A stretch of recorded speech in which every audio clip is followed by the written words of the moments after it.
Surah, number 8, of Quran Majeed. The spoils. Bismillahir Rahmanir Rahim. In the name of Allah, the All-Beneficent, the All-Merciful. يسألونك عن الأنفال قل الأنفال لله والرسول فاتقوا الله وأصلحوا ذات بينكم وأطيعوا الله ورسوله إن كنتم مؤمنين. They ask you concerning the Anfal. Say, the Anfal belong to Allah and the Apostle. So be wary of Allah and settle your differences, and obey Allah and His Apostle, should you be faithful. إنما المؤمنون الذين إذا ذكر الله وجلت قلوبهم وإذا تليت عليهم آياته زادتهم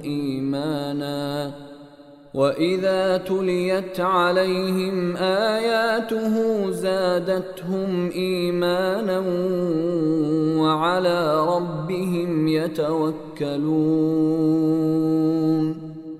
The faithful are only those whose hearts tremble with awe when Allah is mentioned, and when His signs are recited to them, they increase their faith, and who put their trust in their Lord. الذين يقيمون الصلاة ومما رزقناهم ينفقون. Maintain the prayer and spend out of what we have provided them. أولئك هم المؤمنون حقا لهم درجات عند ربهم ومغفرة ورزق كريم. It is they who are truly the faithful. They shall have ranks near their Lord, forgiveness and a noble provision. كما أخرجك ربك من بيتك بالحق وإن فريقا من المؤمنين لكارهون. As your Lord brought you out from your home with a just cause, a part of the faithful were indeed reluctant. يجادلونك في الحق بعدما تبين كأنما يساقون إلى الموت وهم ينظرون. They disputed with you concerning the truth after it had become clear, as if they were being driven towards death as they looked on. وَإِذْ يَعِدُكُمُ اللَّهُ إِحْدَى الطَّائِفَتَيْنِ أَنَّهَا لَكُمْ وَتَوَدُّونَ أَنَّ غَيْرَ ذَاتِ الشَّوْكَةِ تَكُونُ لَكُمْ وَيُرِيدُ اللَّهُ أَن يُحِقَّ الْحَقَّ بِكَلِمَاتِهِ وَيَقْطَعَ دَابِرَ الْكَافِرِينَ. When Allah promised you victory over one of the two companies, saying, "It is for you," you were eager that it should be the one that was unarmed. But Allah desires to confirm the truth with His words, and to root out the faithless. لِيُحِقَّ الْحَقَّ وَيُبْطِلَ الْبَاطِلَ وَلَوْ كَرِهَ الْمُجْرِمُونَ. So that He may confirm the truth and bring falsehood to naught, though the guilty should be averse. إِذْ تَسْتَغِيثُونَ رَبَّكُمْ فَاسْتَجَابَ لَكُمْ أَنِّي مُمِدُّكُمْ بِأَلْفٍ مِّنَ الْمَلَائِكَةِ مُرْدِفِينَ. When you appealed to your Lord for help, He answered you, "I will aid you with 1,000 angels in a file." وَمَا جَعَلَهُ اللَّهُ إِلَّا بُشْرَى وَلِتَطْمَئِنَّ بِهِ قُلُوبُكُمْ وَمَا النَّصْرُ إِلَّا مِنْ عِنْدِ اللَّهِ إِنَّ اللَّهَ عَزِيزٌ حَكِيمٌ. Allah did not appoint it but as a good news, and to reassure your hearts. Victory comes only from Allah. Indeed, Allah is Almighty, All-Wise. إِذْ يُغَشِّيكُمُ النُّعَاسَ أَمَنَةً مِّنْهُ وَيُنَزِّلُ عَلَيْكُم مِّنَ السَّمَاءِ مَاءً لِّيُطَهِّرَكُم بِهِ وَيُذْهِبَ عَنكُمْ رِجْزَ الشَّيْطَانِ وَلِيَرْبِطَ عَلَى قُلُوبِكُمْ وَيُثَبِّتَ بِهِ الْأَقْدَامَ. When he covered you with a trance as a sense of security from him, and he sent down water from the sky to purify you with it, and to repel from you the defilement of Shaitan, and to fortify your hearts, and to make your feet steady with it. إِذْ يُوحِي رَبُّكَ إِلَى الْمَلَائِكَةِ أَنِّي مَعَكُمْ فَثَبِّتُوا الَّذِينَ آمَنُوا سَأُلْقِي فِي قُلُوبِ الَّذِينَ كَفَرُوا الرُّعْبَ فَاضْرِبُوا فَوْقَ الْأَعْنَاقِ وَاضْرِبُوا مِنْهُمْ كُلَّ بَنَانٍ. Then your Lord signaled to the angels, I am indeed with you, so steady the faithful. I will cast terror into the hearts of the faithless. So strike their necks, and strike their every limb joint. ذَلِكَ بِأَنَّهُمْ شَاقُّوا اللَّهَ وَرَسُولَهُ وَمَن يُشَاقِقِ اللَّهَ وَرَسُولَهُ فَإِنَّ اللَّهَ شَدِيدُ الْعِقَابِ. That, because they defied Allah and His Apostle. And whoever defies Allah and His Apostle, Allah is indeed severe in retribution. ذَلِكُمْ فَذُوقُوهُ وَأَنَّ لِلْكَافِرِينَ عَذَابَ النَّارِ. Taste this, and know that for the faithless is the punishment of the fire. يَا أَيُّهَا الَّذِينَ آمَنُوا إِذَا لَقِيتُمُ الَّذِينَ كَفَرُوا زَحْفًا فَلَا تُوَلُّوهُمُ الْأَدْبَارَ. O you who have faith! When you encounter the faithless advancing for battle, do not turn your backs to flee from them. وَمَن يُوَلِّهِمْ يَوْمَئِذٍ دُبُرَهُ إِلَّا مُتَحَرِّفًا لِقِتَالٍ أَوْ مُتَحَيِّزًا إِلَى فِئَةٍ فَقَدْ بَاءَ بِغَضَبٍ مِّنَ اللَّهِ وَمَأْوَاهُ جَهَنَّمُ وَبِئْسَ الْمَصِيرُ. Whoever turns his back to flee from them that day, unless he is diverting to fight or retiring towards another troop, shall certainly earn Allah's wrath, and his refuge shall be hell, an evil destination. فَلَمْ تَقْتُلُوهُمْ وَلَكِنَّ اللَّهَ قَتَلَهُمْ وَمَا رَمَيْتَ إِذْ رَمَيْتَ وَلَكِنَّ اللَّهَ رَمَى وَلِيُبْلِيَ الْمُؤْمِنِينَ مِنْهُ بَلَاءً حَسَنًا إِنَّ اللَّهَ سَمِيعٌ عَلِيمٌ. You did not kill them, rather, it was Allah who killed them, and you did not throw when you threw, rather, it was Allah who threw, that He might test the faithful with a good test from Himself. Indeed, Allah is all-hearing, all-knowing. ذَلِكُمْ وَأَنَّ اللَّهَ مُوهِنُ كَيْدِ الْكَافِرِينَ. such is the case, and know that Allah undermines the stratagems of the faithless. إن تستفتحوا فقد جاءكم الفتح وإن تنتهوا فهو خير لكم وإن تعودوا نعد ولن تغني عنكم فئتكم شيئا ولو كثرت وأن الله مع المؤمنين.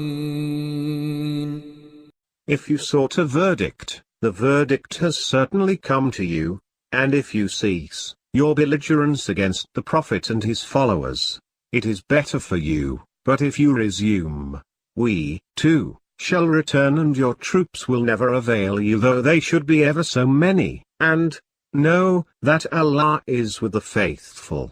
يا أيها الذين آمنوا أطيعوا الله ورسوله ولا تولوا عنه وأنتم تسمعون. O you who have faith, obey Allah and His Apostle, and do not turn away from him while you hear him. ولا تكونوا كالذين قالوا سمعنا وهم لا يسمعون. Do not be like those who say, we hear, though they do not hear. إن شر الدواب عند الله الصم البكم الذين لا يعقلون. Indeed, the worst of beasts in Allah's sight are the deaf and dumb who do not exercise their reason. ولو علم الله فيهم خيرا لأسمعهم ولو أسمعهم لتولوا وهم معرضون. Had Allah known any good in them, He would have surely made them hear, and were He to make them hear, surely they would turn away, being disregardful. يا أيها الذين آمنوا استجيبوا لله وللرسول إذا دعاكم لما يحييكم واعلموا أن الله يحول بين المرء وقلبه وأنه إليه تحشرون.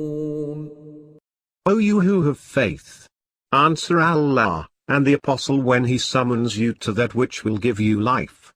Know that Allah intervenes between a man and his heart and that toward him you will be mustered. واتقوا فتنة لا تصيبن الذين ظلموا منكم خاصة واعلموا أن الله شديد العقاب. And beware of a punishment, which shall not visit the wrongdoers among you exclusively, and know that Allah is severe in retribution. واذكروا إذ أنتم قليل مستضعفون في الأرض تخافون أن يتخطفكم الناس فآواكم وأيدكم بنصره ورزقكم من الطيبات لعلكم تشكرون. Remember when you were few, abased in the land, and feared lest the people should despoil you, and he gave you refuge, and strengthened you with his help, and provided you with all the good things so that you may give thanks. يا أيها الذين آمنوا لا تخونوا الله والرسول وتخونوا أماناتكم وأنتم تعلمون. O you who have faith, do not betray Allah and the Apostle, and do not betray your trusts knowingly. واعلموا أنما أموالكم وأولادكم فتنة وأن الله عنده أجر عظيم. Know that your possessions and children are only a test, and that Allah, with him, is a great reward. يا أيها الذين آمنوا إن تتقوا الله يجعل لكم فرقانا ويكفر عنكم سيئاتكم ويغفر لكم والله ذو الفضل العظيم. O you who have faith! If you are wary of Allah, He shall appoint a criterion for you, and absolve you of your misdeeds, and forgive you. For Allah is dispenser of a great grace. وَإِذْ يَمْكُرُ بِكَ الَّذِينَ كَفَرُوا لِيُثْبِتُوكَ أَوْ يَقْتُلُوكَ أَوْ يُخْرِجُوكَ وَيَمْكُرُونَ وَيَمْكُرُ اللَّهُ وَاللَّهُ خَيْرُ الْمَاكِرِينَ. When the faithless plotted against you to take you captive, or to kill or expel you, they plotted and Allah devised, and Allah is the best of devisers. وَإِذَا تُتْلَى عَلَيْهِمْ آيَاتُنَا قالوا قد سمعنا لو نشاء لقلنا مثل هذا إن هذا إلا أساطير الأولين. When our signs are recited to them, they say, we have heard already. If we want, we, too, can say like this. These are nothing but myths of the ancients. وَإِذْ قَالُوا اللَّهُمَّ إِن كَانَ هَذَا هُوَ الْحَقَّ مِنْ عِندِكَ فَأَمْطِرْ عَلَيْنَا حِجَارَةً مِّنَ السَّمَاءِ أَوْ ائْتِنَا بِعَذَابٍ أَلِيمٍ. And when they said, O Allah, if this be the truth from you, rain down upon us stones from the sky, or bring us a painful punishment. وَمَا كَانَ اللَّهُ لِيُعَذِّبَهُمْ وَأَنْتَ فِيهِمْ وَمَا كَانَ اللَّهُ مُعَذِّبَهُمْ وَهُمْ يَسْتَغْفِرُونَ. But Allah will not punish them while you are in their midst, nor will Allah punish them while they plead for forgiveness. وَمَا لَهُمْ أَلَّا يُعَذِّبَهُمُ اللَّهُ وَهُمْ يَصُدُّونَ عَنِ الْمَسْجِدِ الْحَرَامِ وَمَا كَانُوا أَوْلِيَاءَهُ إِنْ أَوْلِيَاؤُهُ إِلَّا الْمُتَّقُونَ وَلَكِنَّ أَكْثَرَهُمْ لَا يَعْلَمُونَ. What excuse have they that Allah should not punish them, when they bar the faithful from the holy mosque, and they are not its custodians? Its custodians are only the God-weary, but most of them do not know. وَمَا كَانَ صَلَاتُهُمْ عِندَ الْبَيْتِ إِلَّا مُكَاءً وَتَصْدِيَةً فَذُوقُوا الْعَذَابَ بِمَا كُنْتُمْ تَكْفُرُونَ. Their prayer at the house is nothing but whistling and clapping. So taste the punishment because of what you used to defy.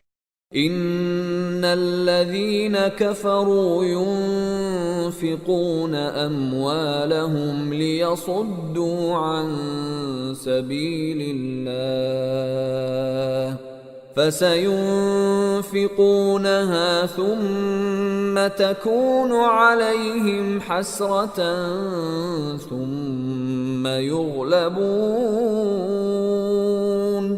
والذين كفروا إلى جهنم يحشرون. Indeed, the faithless spend their wealth to bar from the way of Allah. Soon they will have spent it, then it will be a cause of regret to them, then they will be overcome, and the faithless will be gathered toward hell. ليميز الله الخبيث من الطيب ويجعل الخبيث بعضه على بعض فيركمه جميعا فيجعله في جهنم أولئك هم الخاسرون. So that Allah may separate the bad ones from the good, and place the bad on one another, and pile them up together, and cast them into hell. It is they who are the losers. قل للذين كفروا إن ينتهوا يغفر لهم ما قد سلف وإن يعودوا فقد مضت سنة الأولين. Say to the faithless, if they cease their belligerence against the Muslims, what is already past shall be forgiven them. But if they resume their hostilities, then the precedent of the predecessors has already come to pass. وقاتلوهم حتى لا تكون فتنة ويكون الدين كله لله فإن انتهوا فإن الله بما يعملون بصير. Fight them until persecution is no more, and religion becomes exclusively for Allah. So if they desist, Allah indeed watches what they do. وَإِن تَوَلَّوْا فَاعْلَمُوا أَنَّ اللَّهَ مَوْلَاكُمْ نِعْمَ الْمَوْلَى وَنِعْمَ النَّصِيرُ. But if they turn away, then know that Allah is your master, an excellent master and an excellent helper. وَاعْلَمُوا أَنَّمَا غَنِمْتُم مِّن شَيْءٍ فَأَنَّ لِلَّهِ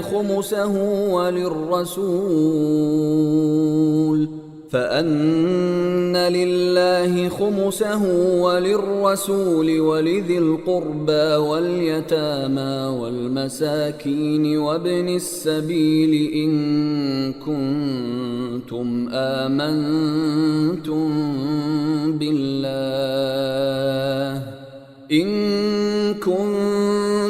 آمنتم بالله وما أنزلنا على عبدنا يوم الفرقان يوم التقى الجمعان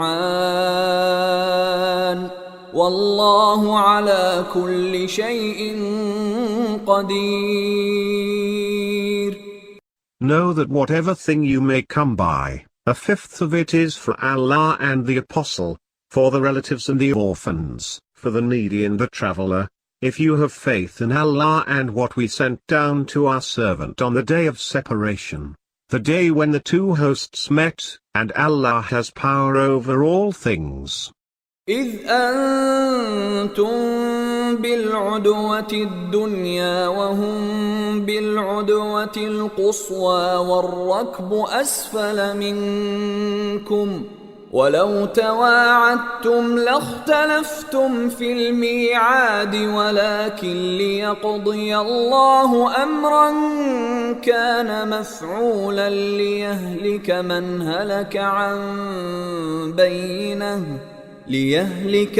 هلك عن بينة ويحيى من حي عن بينة وَإِنَّ اللَّهَ لَسَمِيعٌ عَلِيمٌ. When you were on the nearer side, and they on the farther side, while the caravan was below you, and had you agreed together on an encounter, you would have certainly failed to keep the tryst, but in order that Allah may carry through a matter that was bound to be fulfilled, so that he who perishes might perish by a manifest proof, and he who lives may live on by a manifest proof, and Allah is indeed all-hearing, all-knowing. إِذْ يُرِيكَهُمُ اللَّهُ فِي مَنَامِكَ قَلِيلًا وَلَوْ أَرَاكَهُمْ كَثِيرًا لَفَشِلْتُمْ وَلَتَنَازَعْتُمْ فِي الْأَمْرِ وَلَكِنَّ اللَّهَ سَلَّمَ إِنَّهُ عَلِيمٌ بِذَاتِ الصُّدُورِ. When Allah showed them to you as few in your dream, and had he shown them as many, you would have lost heart, and disputed about the matter. But Allah spared you. Indeed he knows well what is in the breast. وَإِذْ يُرِيكُمُوهُمْ إِذِ الْتَقَيْتُمْ فِي أَعْيُنِكُمْ قَلِيلًا وَيُقَلِّلُكُمْ فِي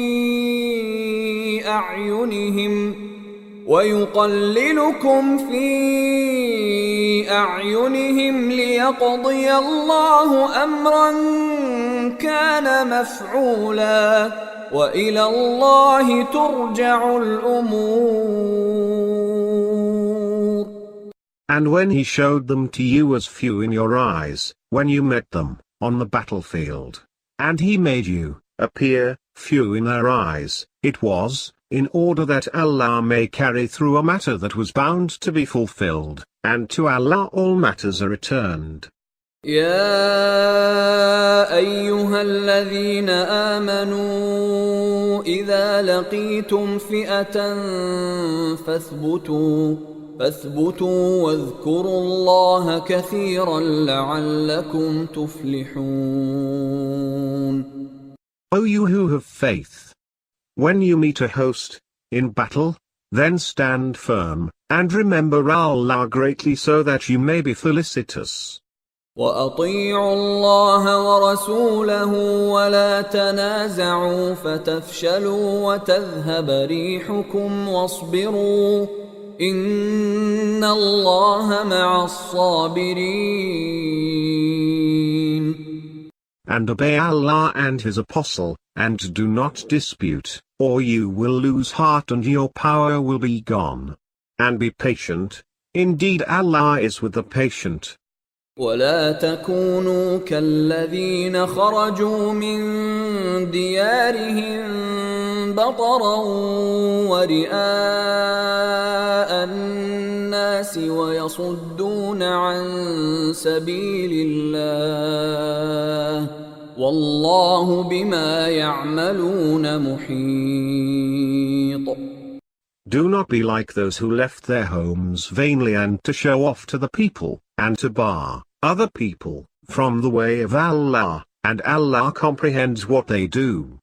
وَإِذْ زَيَّنَ لَهُمُ الشَّيْطَانُ أَعْمَالَهُمْ وَقَالَ لَا غَالِبَ لَكُمُ الْيَوْمَ مِنَ النَّاسِ وَإِنِّي جَارٌ لَكُمْ فَلَمَّا تَرَاءَتِ الْفِئَتَانِ نَكَصَ عَلَى عَقِبَيْهِ وَقَالَ إِنِّي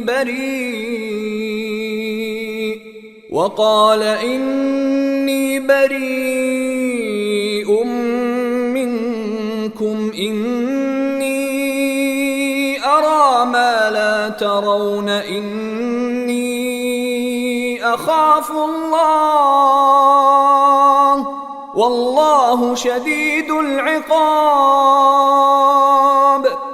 When Shaitan made their deeds seem decorous to them, and said to the faithless, no one shall overcome you today from among all mankind, and I will stand by you. But when the two hosts sighted each other, he took to his heels, saying, indeed I am quit of you.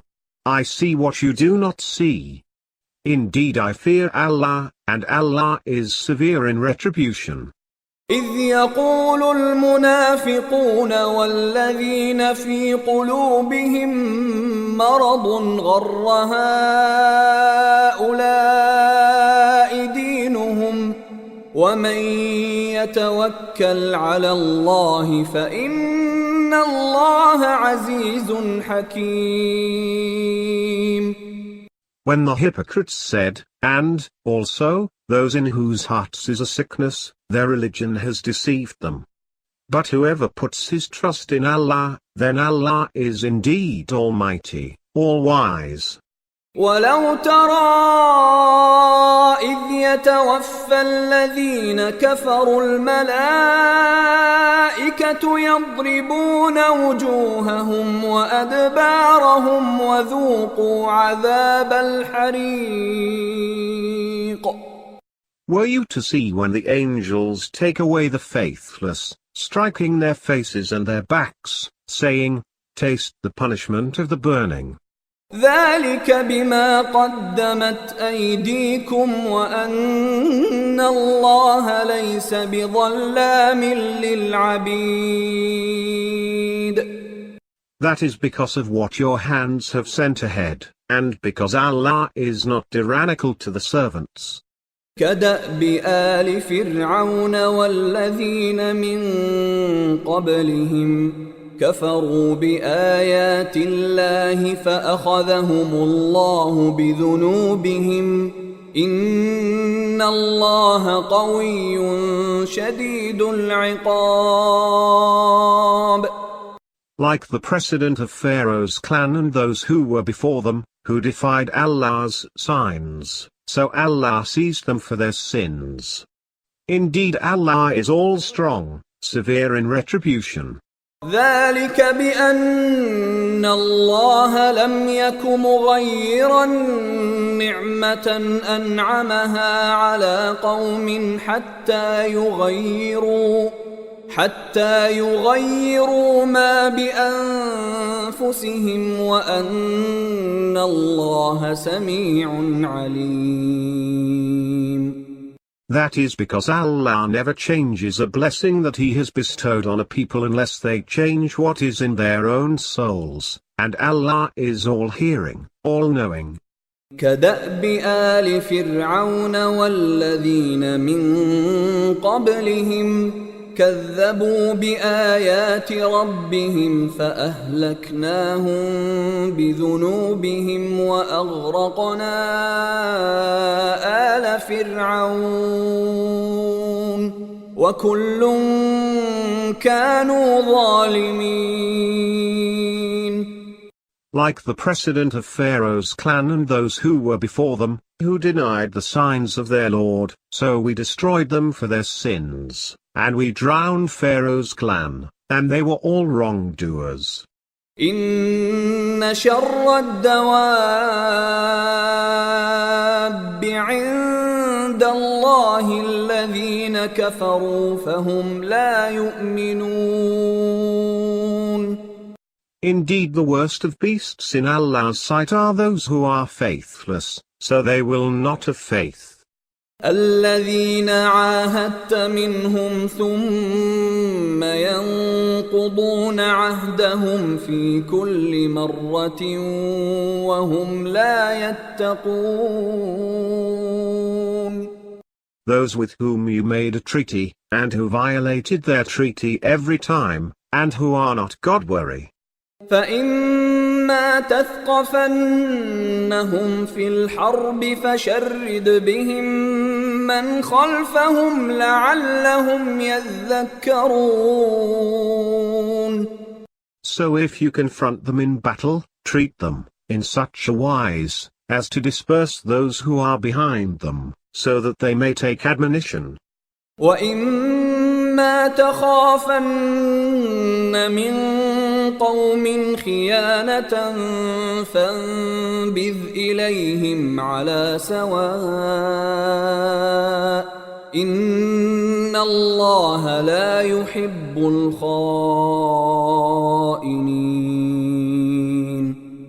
And if you fear treachery from a people, break off the treaty with them in a like manner. Indeed, Allah does not like the treacherous. ولا يحسبن الذين كفروا سبقوا إنهم لا يعجزون.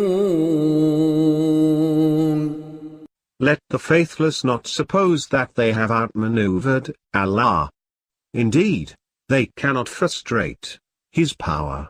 وأعدوا لهم ما استطعتم من قوة ومن رباط الخيل ترهبون به عدو الله وعدوكم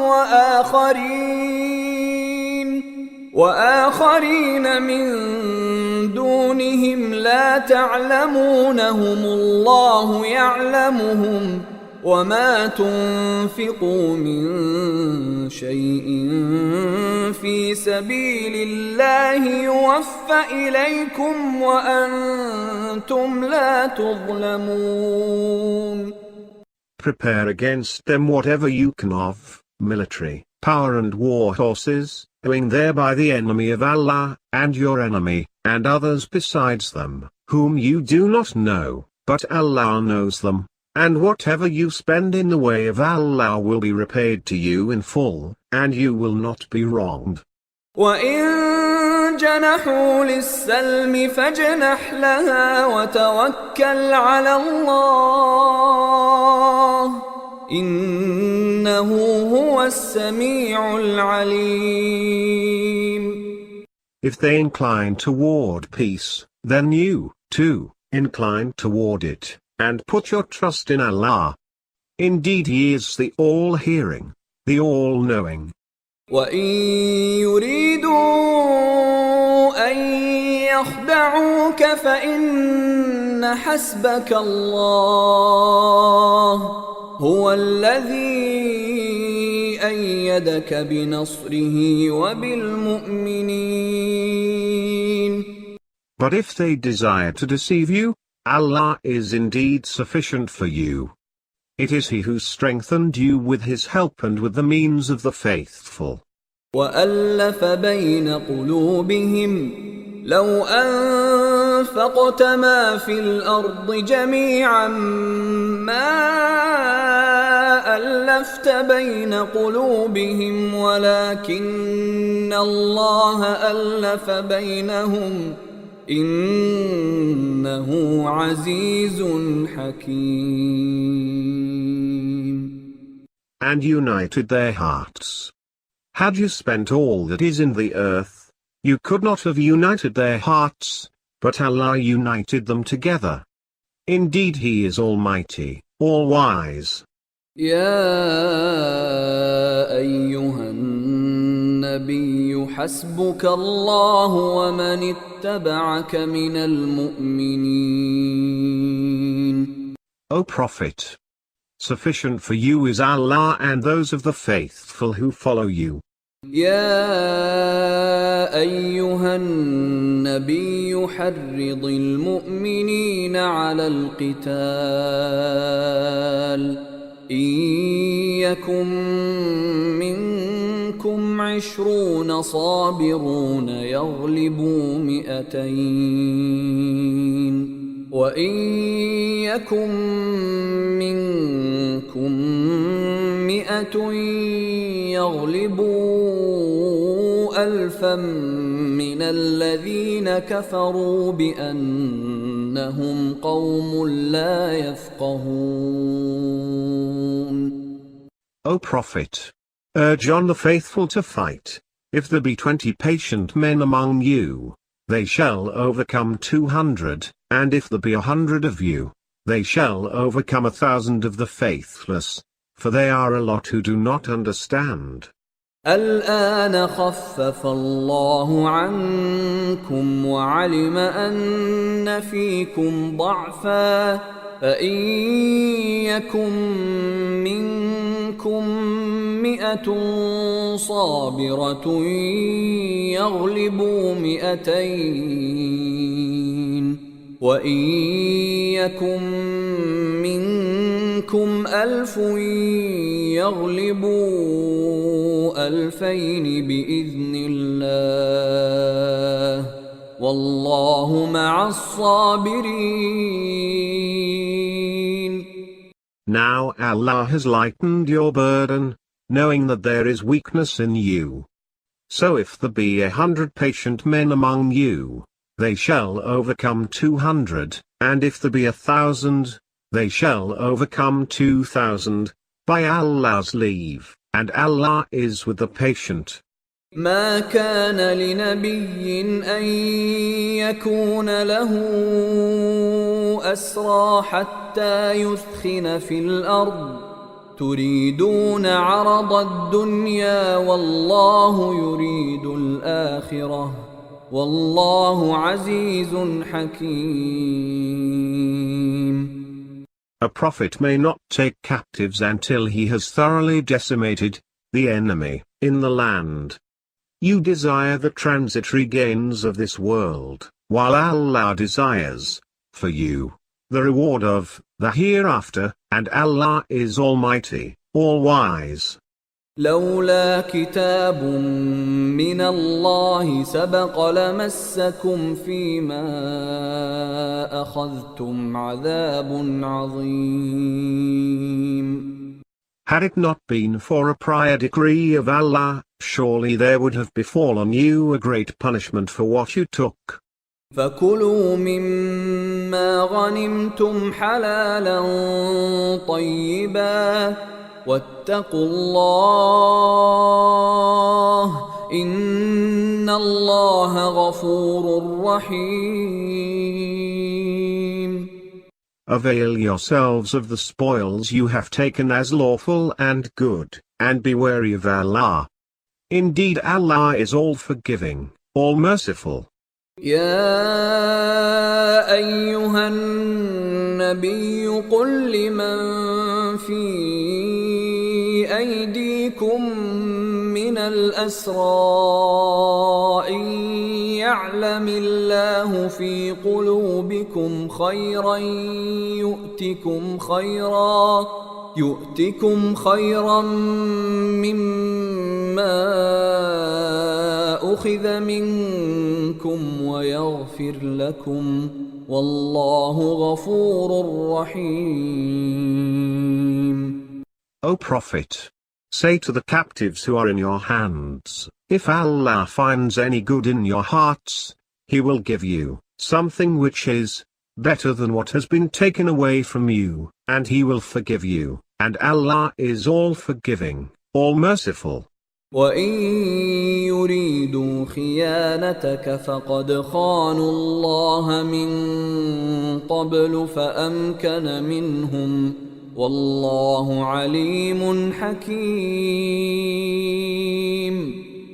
But if they seek to betray you, then they have already betrayed Allah earlier, and He gave you power over them, and Allah is all-knowing, all-wise. إن الذين آمنوا وهاجروا وجاهدوا بأموالهم وأنفسهم في سبيل الله والذين آووا ونصروا أولئك بعضهم أولياء بعض والذين آمنوا ولم يهاجروا ما لكم من ولايتهم من شيء حتى يهاجروا وإن استنصروكم في الدين فعليكم النصر إلا على قوم بينكم وبينهم ميثاق والله بما تعملون بصير. Indeed those who have believed and migrated and waged jihad with their possessions and persons in the way of Allah, and those who gave them shelter and help, they are heirs of one another. As for those who have believed but did not migrate, You have no eardom in relation to them whatsoever until they migrate. Yet if they ask your help for the sake of religion, it is incumbent on you to help them, excepting against a people with whom you have a treaty, and Allah watches what you do. والذين كفروا بعضهم أولياء بعض إلا تفعلوه تكن فتنة في الأرض وفساد كبير. As for the faithless, they are heirs of one another. Unless you do the same, there will be strife in the land and great corruption. والذين آمنوا وهاجروا وجاهدوا في سبيل الله والذين آووا ونصروا أولئك هم المؤمنون حقا لهم مغفرة ورزق كريم. Those who have believed, migrated, and waged jihad in the way of Allah, and those who gave them shelter and help, it is they who are truly the faithful. For them shall be forgiveness and a noble provision. والذين آمنوا من بعد وهاجروا وجاهدوا معكم فأولئك منكم وأولو الأرحام بعضهم أولى ببعض في كتاب الله إن الله بكل شيء عليم. Those who believed afterwards and migrated, and waged jihad along with you, they belong to you, but the blood relatives are more entitled to inherit from one another in the book of Allah. Indeed Allah has knowledge of all things.